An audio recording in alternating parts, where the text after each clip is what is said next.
नमस्कार मित्रांनो, यड लागलं प्रेमाचं या मालिकेच्या 14 जानेवारीच्या भागात आपल्याला पाहायला मिळणार आहे. राया आता सत्य शोधून काढण्यासाठी नाटक करत असतो आणि त्याने हातात एक बंदूक घेतलेली असते, जी की खोटी असते. आणि तो नाटक करत असतो की अण्णा, राया, बंदूक, ठो ठो असं म्हणत असतो. त्यावेळी आता त्या ठिकाणी एक माणूस असतो, त्याच्या डोक्यावरती थोडा परिणाम झालेला असतो. तर तो म्हणतो, अण्णा ठो ठो असं म्हणत जाता तो रायाच्या हातातली बंदूक वर करतो. तर आता त्यानंतर राया स्वतःशीच म्हणत असतो, म्हणजे अण्णांनी मिहीरला मारलंच नाही, म्हणजे मिहीर इथनं निघून गेला होता. गोळीचा आवाज जो ऐकायला आला तो वर झाडलेली गोळी.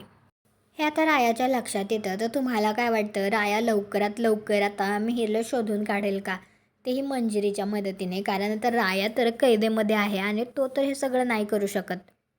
तर ते आता कशाप्रकारे सत्य शोधून काढतील हे पाहायला आपल्या मराठी मालिका चॅनलला सबस्क्राईब करा, व्हिडिओला लाईक करा. भेटू पुढील भागात.